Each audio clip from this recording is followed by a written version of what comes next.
Hola, hola, ¿qué tal? ¿Cómo están? Muy buenos días, muy buenas tardes, dependiendo de la hora en la que usted me esté viendo. Y bueno, te recuerdo, soy tu amiga Yoli Priego, soy psicóloga y siempre me piden en mis redes, en Facebook, Psicología Aplicada a la Vida, que es donde transmitimos todos los lunes en punto de las 6 de la tarde, el en vivo y el programa de radio Psicología en tu día a día y psicóloga Lucrecia Yolanda Priego López, que es mi perfil de Facebook, en TikTok, Psic Yoli Priego, en Instagram, Psic.yoli_Priego y en el WhatsApp escrito 9932801676. WhatsApp escrito, se los repito, por favor, porque desde 2019 no tengo llamadas, pero todavía la gente me sigue hablando o mandando audio. Creo que requieren un poquito más de aclaraciones. Y bueno, hoy hablaremos de los aspectos psicológicos de la sexualidad, un tema que puede ser bastante controversial, por lo que es necesario decir que todo lo que vamos a abordar en este video, pues obviamente es educativo, con todo respeto y sin afán de denigrar la dignidad de nadie. Respetamos a todos los seres humanos y te recuerdo también que estoy en el espacio de lo posible, Universidad Sindeu, muy recomendable, y hoy estamos grabando en 15 de mayo, día del maestro y la maestra, y bueno, es un privilegio poder enseñar a otro ser humano y poder impactar en su vida de alguna manera. Felicidades a todos mis colegas que tenemos la bendición de tocar almas a través de compartir el conocimiento. Y bueno, entrando en tema, hablar de la sexualidad humana, pues es un fenómeno complejo ya que abarca pues diferentes aspectos, entre ellos pues algunas dimensiones como la biológica, la psicológica y la sexual. Hoy nos vamos a enfocar en la psicológica. Estas dimensiones actúan entre sí y contribuyen a la forma en que cada individuo interpreta, pero a su vez expresa su sexualidad. Hoy vamos a explorar la dimensión psicológica y cómo todas las dimensiones influyen en la sexualidad humana, porque pues obviamente no podemos hablar de una dimensión sin hablar de la otra, ya que están entrelazadas. La dimensión biológica de la sexualidad se refiere pues, a todos los aspectos físicos y orgánicos relacionados con la expresión sexual, incluyendo los órganos sexuales, los sistemas como por ejemplo nervioso, endocrino y vascular, así como los sentidos y sobre todo la piel. Los órganos genitales desempeñan un papel fundamental en la sexualidad, pero también se reconoce la importancia de otras zonas corporales como la piel, las mucosas y que tienen que ver con la experiencia del placer sexual. La respuesta sexual humana pues está influenciada por todos los estímulos sensoriales provenientes de los órganos que pues son controlados por nuestros sentidos. Por ejemplo, en las mujeres los estímulos auditivos tienen un efecto sutilmente mayor en la excitación sexual, mientras que en los hombres los estímulos visuales juegan un papel más importante. Además, la dimensión biológica pues abarca también el desarrollo sexual a lo largo de la vida desde el nacimiento hasta la pérdida de la capacidad de la procreación.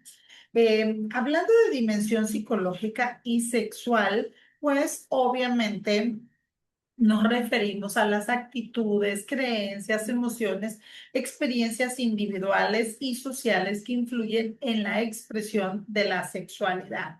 Cada persona desarrolla su propia actitud hacia la sexualidad a lo largo del tiempo. Esta es influenciada por su entorno social, su cultura, su religión, su educación, las creencias religiosas y obviamente también su formación.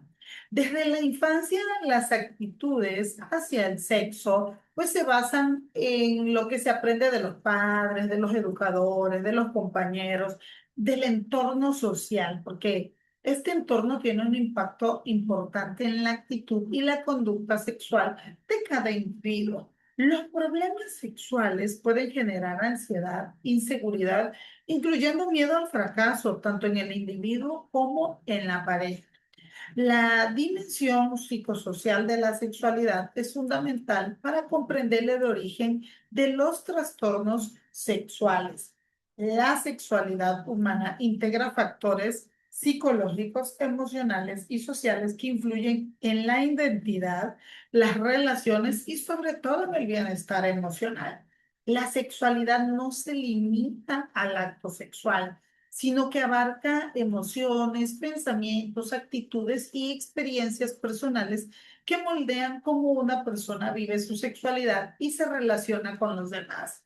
La autoestima, la autoimagen, las experiencias pasadas, incluyendo traumas o incluso abusos, pueden afectar la intimidad y la capacidad de establecer relaciones saludables. La psicología sexual estudia cómo todos estos factores influyen en el deseo, en la excitación, en la satisfacción y también en la comunicación de necesidades sexuales. La cultura y los estereotipos tienen una gran influencia. ¿Por qué? Porque las normas culturales, las creencias religiosas, las expectativas sociales impactan significativamente en la percepción de la sexualidad. Por ejemplo, los estereotipos de género pueden generar ansiedad por rendimiento sexual y dificultades para expresar deseos o necesidades dentro de la pareja. La aceptación de la diversidad sexual y de género también afecta la salud o sea, mental y la autoestima de las personas de la comunidad, por ejemplo. La sexualidad y las relaciones interpersonales pues están estrechamente ligadas a la dinámica de las relaciones de pareja. Los psicólogos sexuales utilizamos técnicas como terapia cognitivo-conductual, focalización sensorial, comunicación asertiva, entre otras, para mejorar la confianza, la intimidad, la satisfacción sexual. La comprensión de los aspectos psicológicos permite abordar, conflictos sexuales y afectivos, promoviendo relaciones más saludables y sobre todo satisfactorias. La manera en que una persona se siente respecto a la sexualidad influye directamente en su bienestar emocional y psicológico. La represión sexual o la internalización de actitudes negativas puede derivar en ansiedad, depresión y disfunción sexual, mientras que una sexualidad aceptada y comprendida favorece la autoestima y la capacidad de establecer relaciones significativas. La sexualidad se entiende mejor, pues, desde un enfoque integral que considere los factores biológicos, psicológicos y sexuales. Esto incluye la influencia de las hormonas, el desarrollo sexual, las experiencias personales, el entorno social y también la cultura, así como factores medioambientales que pueden modificar, pues, la expresión sexual, la respuesta emocional. Y bueno, este enfoque permite explicar la diversidad de experiencias sexuales y orientar intervenciones terapéuticas personalizadas. En resumen, los aspectos psicológicos de la sexualidad pues abarcan la interacción de emociones, pensamientos, experiencias y contexto social, siendo fundamentales para la identidad de las personas, las relaciones y la salud mental de todos. La comprensión y el abordaje adecuado de estos factores pues contribuyen a una sexualidad saludable, satisfactoria y sobre todo emocionalmente equilibrada. Cuando hablamos de desarrollo psicosexual, pues surge ahí el nombre de Sigmund Freud. ¿Por qué? Porque este es un concepto que la teoría psicoanalítica creó y describe cómo la personalidad se desarrolla a lo largo de la infancia a través de 5 etapas: oral, anal, fálica, de latencia y genital. etapa está marcada por un conflicto específico que debe de ser resuelto, pues para que el individuo pueda avanzar de manera saludable hacia la siguiente etapa. Si no se resuelven adecuadamente, pueden producirse lo que se llaman fijaciones, que pues son enfoques persistentes en una etapa psicosexual anterior hasta que se resuelve el conflicto. Por ejemplo, una persona obsesionada con la etapa oral puede ser demasiado dependiente de los demás y buscar la estimulación a través de la boca, fumar, comer, beber. La teoría psicosexual de Freud es sumamente importante porque ofrece una perspectiva del proceso de desarrollo de la personalidad durante la infancia, brindando una visión clara de cómo las experiencias infantiles pueden influir en la vida emocional y en las relaciones interpersonales a lo largo del tiempo. Hablar de desarrollo psicosexual pues es un concepto central de esta teoría psicoanalítica porque pues habla de pulsaciones sexuales que supone que el ser humano está dotado desde el nacimiento de una libido o energía sexual que se desarrolla en 5 etapas. Les decía fase oral, anal, fálica, periodo de latencia y fase genital, de las cuales las 3 primeras y la última están pues caracterizadas por el predominio de una zona erógena rectora, que es la principal fuente de las excitaciones o pulsaciones durante esta etapa. Mientras que en el periodo de latencia la pulsación no se liga hacia un objeto sexual, sino que es sublimada hacia el aprendizaje.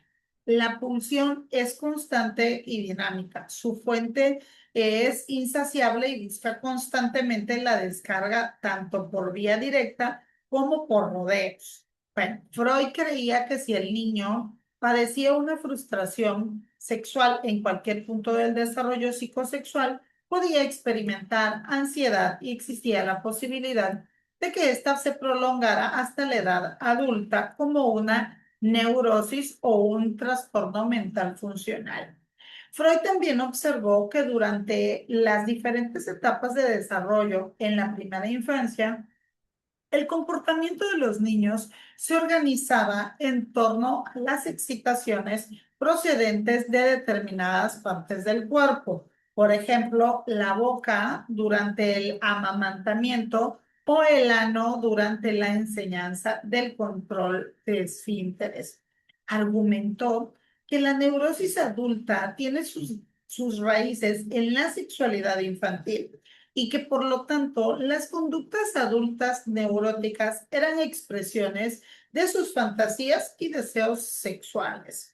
Esto se debe a que los humanos son en su infancia perversos polimorfos, o sea, los niños pueden extraer placer sexual de cualquier parte del cuerpo y la socialización dirigida a los impulsos libidinales hacia la heterosexualidad adulta. Dada la predictibilidad de la evolución del comportamiento infantil, propuso el desarrollo libidinal como un modelo de desarrollo sexual infantil normal. La primera parte del cuerpo cobraría importancia en calidad de la zona erógena. Esto, pues, a su vez, desempeñando una función en la que en el momento mismo del nacimiento es la boca, de suerte que de inicio toda actividad psíquica persigue el propósito de una ganancia del placer oral, aunque la satisfacción pulsional de esta parte del cuerpo pues se apuntala en las necesidades nutricionales. Freud advierte que no ha de confundirse fisiología con psicología, dado que el chupeteo del niño pues no tarda en hacerse independiente de la alimentación, procurándole una prima de placer que cabe denominar sexual. El surgimiento de las primeras mociones sádicas tiene lugar durante esta fase oral y da ocasión de ello a la aparición de los dientes. Bien es sabido, sin embargo, que en la etapa sadicoanal Cuando tales impulsos adquieren mayor vigor, la satisfacción queda entonces enlazada a la agresión y función excretoria. El autor aclara que el carácter libidinal de la agresividad es un correlato de la indisoluble mezcla pulsional entre tensiones eróticas y destructivas en la que el sadismo consiste. La satisfacción, pues, de una aspiración pulsional netamente destructiva o de aquella porción de la pulsión de muerte en la que no se ha atravesado las fronteras del yo, no sería apta para producir sensaciones placenteras. Lo que no quita, pues, que el masoquismo revele una constitución híbrida similar a la del sadismo. En la fase fálica prefigura la conformación sexual adulta y en ella se desata solo la función de los genitales masculinos, dado que los femeninos son aún ignotos para el niño. Freud considera que es probable las tempranas excitaciones vaginales de las que se habla correspondan en realidad al clítoris, hecho que tratándose del clítoris, que es una estructura homologable al pene, no pone reparos a la designación de esta etapa como fálica. El niño, en su intento, pues, de representarse a la posibilidad del nacimiento, todavía presta creencia a la teoría de la cloaca, a la cual Freud, digo, acaso preso de sintetizar un afán biológico, concede justificación genética. El primer embate pulsional llega en su punto culminante en la fase fálica, después de la cual se propicia pues su aplacamiento. Si bien tanto el niño como la niña habían subordinado desde el inicio su actividad intelectual a la investigación sexual y creído que en la premisa universal del pene, el desarrollo psicosexual de uno y otra divergirá aquí en más. El varón ingresará en el complejo de Edipo y comenzará a masturbarse, hábito sostenido en fantasías. Estas referidas a alguna clase de actividad que involucra a su pene y a su madre. Hablar del coito sería precipitado dado que el niño aún no ha llegado a colegir la existencia de una abertura vaginal y a menudo pues es interrumpido cuando la amenaza de castración sumada al descubrimiento de la ausencia de pene de la niña. Todos estos términos tienen que ver con la autoría de Sigmund Freud. Nos estamos basando solamente en los términos del psicoanálisis. Esto puede dar lugar a un trauma en el periodo de latencia. Ella, en cambio, extraerá pues indelebles improntas de su carácter del reconocimiento de estar desprovista de un pene o en los términos de autor de su inferioridad de clítoris, en el cual con frecuencia conduciría a que pues se distancie de la actividad sexual. Estas etapas no vienen a sustituirse entre sí, sino que toda nueva etapa se superpone a la anterior. En los primeros tiempos de desarrollo psicosexual, cada pulsión fragmentaria se preocupa por granjearse la satisfacción de manera independiente de las otras. Y no es sino hasta el advenimiento de la fase fálica cuando se aprecian los primeros esbozos de una constitución pulsional en la que los genitales ganan preeminencia sobre pues las aspiraciones correspondientes a las zonas erógenas. La definitiva conformación sexual solo se instala en la fase genital, sucesora del periodo de latencia durante la pubertad. En la cuarta y última etapa del desarrollo libidinal, aún se producen efectos muchas de las primigenias investiduras infantiles, algunas de las acciones destinadas pues a la satisfacción de los afanes pulsionales parciales que son incorporados pues al comercio sexual en calidad de actos preparatorios, preludios del coito que se acarrean pues a la producción del placer previo y otros requerimientos pulsionales que pues no se admiten en la plasmación definitiva de la vida sexual y sucumben a la represión, pudiendo también ser sublimados o contribuir a una formación de rasgos de carácter. Las inhibiciones en este intrincado desarrollo se manifiestan como la que Freud denomina las múltiples perturbaciones de la vida sexual, las cuales presuponen fijaciones divinales en fases primitivas, cuyos fragmentarios afanes pulsionales querrán pues conquistar la satisfacción del prejuicio de la metasexual normal. En esto último consistiría pues la perversión.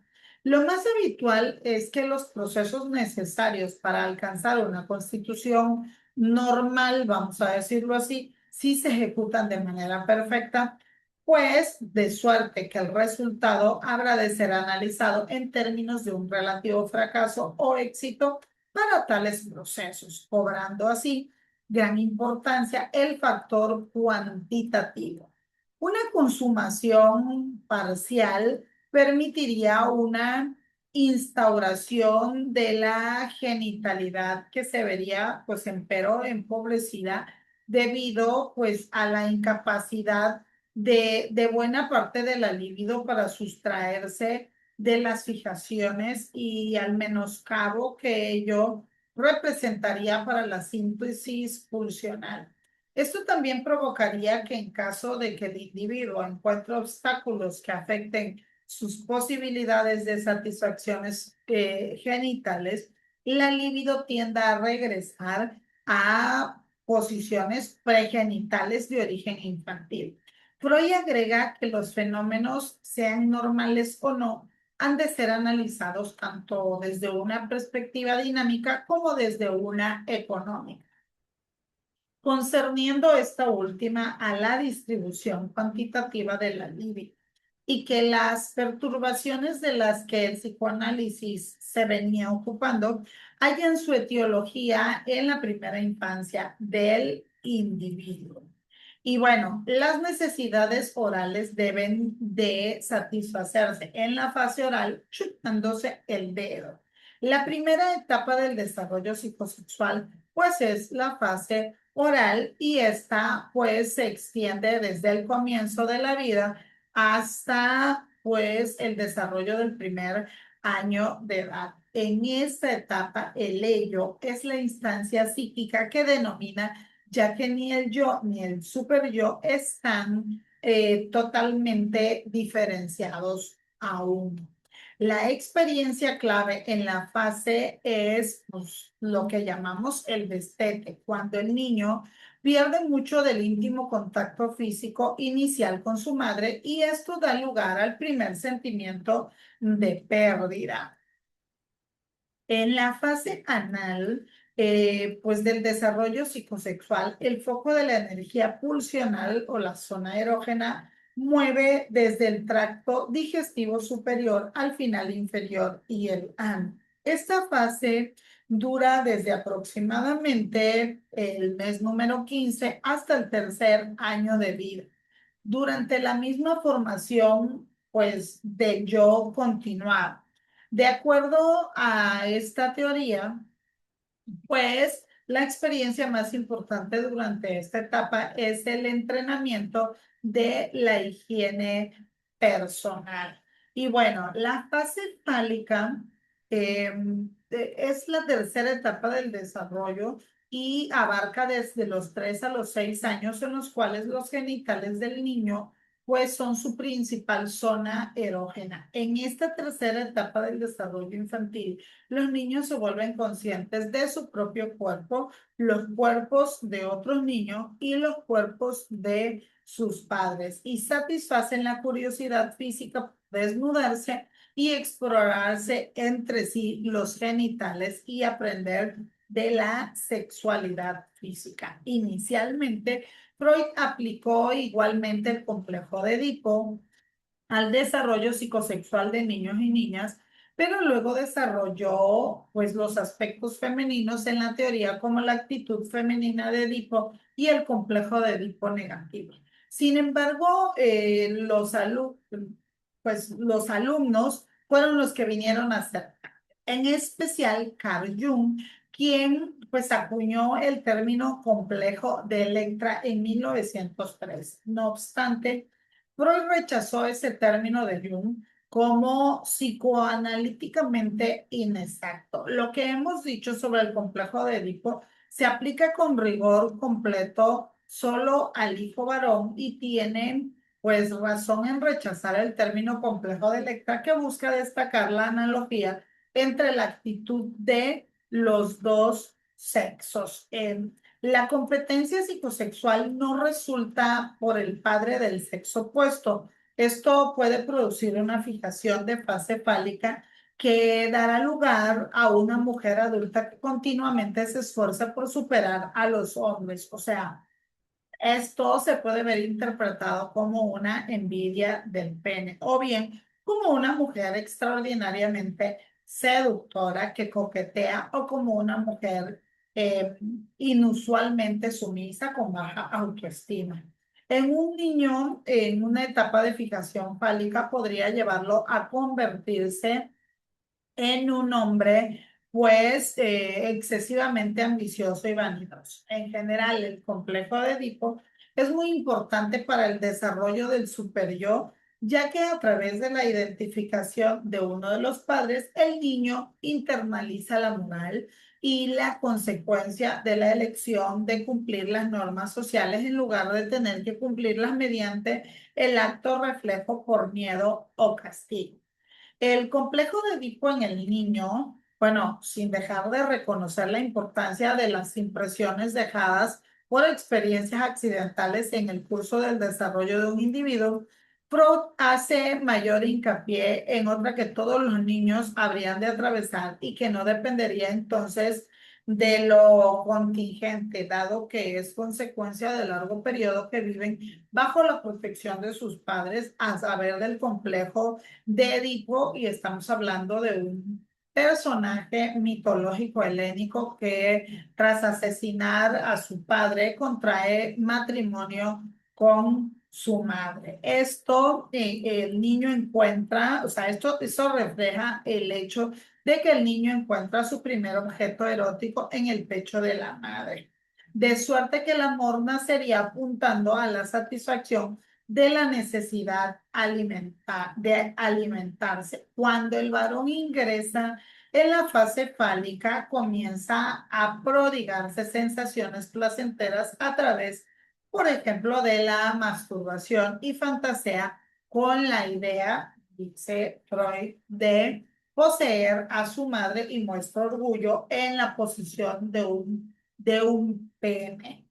En el complejo de castración en el niño, a menudo la madre llega a colegir que ella es el estímulo que atiza la excitación sexual de su hijo. Si se dispusiera a prohibirle la masturbación, comprobará que no es mucho lo que consigue con su empeño. Entonces puede recurrir a la amenaza de que ella o más frecuente el padre del niño privarán a su miembro o se lo pudieran cortar. Freud también en el mito de Edipo dijo que hay indicios pues, de la castración, dado que interpreta pues el enceguecimiento del héroe helénico que autoimpone como un castigo por su crimen con la figura misma. Las profundas repercusiones de la amenaza de castración afectarían la relación del niño con su madre y su padre,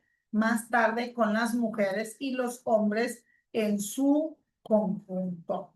Freud aclara que naturalmente la amenaza de castración está lejos de producir siempre esos desfavorables efectos en el niño. La magnitud del perjuicio del que su vida sexual sea objeto estará supeditada a unas relaciones cuantitativas. Los complejos de Edipo y de castración son desterrados de la conciencia de forma tan inapelable que la reconstrucción de los mismos como parte del empeño terapéutico ha de enfrentar el escepticismo del adulto. Los complejos de castración y Edipo, en el caso de la niña, pues serían menos profundas que en los varones, aunque sí más uniformes. Aunque se encuentra a salvo de padecer la angustia de la castración, respondería con insatisfacción por haber sido privada de la posesión de un órgano que le ve a los niños, a punto de que, dice Freud, le causa envidia que marcaría pues el curso íntegro de su desarrollo. En aquellos casos en los que la niña se afincara su deseo de ser un varón, este podría tardar en desarrollar comportamientos o elegir una ocupación típicamente masculina o bien adoptar una elección homosexual. La secuencia del complejo de Edipo y de castración, que así se da en el caso de los varones, aparece invertida en el caso de las mujeres. Por su parte, eh, el complejo de Electra, o sea, mientras que el niño desarrolla su angustia de castración, la niña envidia de el pene. Esto frente a que los hombres posean un pene. Esta envidia tiene sus raíces en el hecho de que sin el pene las mujeres no pueden poseer sexualmente a su madre como en el síndrome de Edipo. Como resultado de esta comprensión, esta dirige su deseo sexual hacia el padre. La cuarta etapa de desarrollo psicosexual es el periodo de latencia que se extiende desde los 6 años hasta la pubertad, en la que el niño consolida los hábitos de carácter que él o ella ha desarrollado en las 3 etapas más tempranas del desarrollo psicológico y sexual. Independientemente de que el niño haya resuelto con éxito el complejo de Edipo, las funciones instintivas del ello son inaccesibles para el yo, porque durante la etapa fálica los mecanismos de defensa fueron reprimidos. En la quinta etapa, que se llama fase genital, el desarrollo psicosexual pues abarca la pubertad y la edad adulta, por lo que pues ocupa la mayor parte de la vida de un hombre y de una mujer cuyo propósito es el desprendimiento de la psicología cognitiva y la independencia de los padres. La etapa genital brinda a la persona la capacidad de enfrentar y resolver sus restantes conflictos infantiles psicosexuales, al igual que en la etapa fálica, la etapa genital se centra en los órganos genitales, pero la sexualidad es consensual y adulta, en lugar de solitaria e infantil. Y la diferencia psicológica entre las etapas fálica y genital es que en esta última se establece el yo. La preocupación de la persona cambia desde la gratificación impulsiva, que es la principal, o el instinto, a la aplicación del proceso de pensamiento secundario para gratificar el deseo simbólico e intelectual por medio de la amistad, de la relación de amor, la familia y las responsabilidades, porque ya entonces tiene un enfoque como adulto. Y bueno, por hoy en este tema tan controversial, pero que es importante conocer, vamos a llegar a término. Nos vemos en el siguiente en vivo.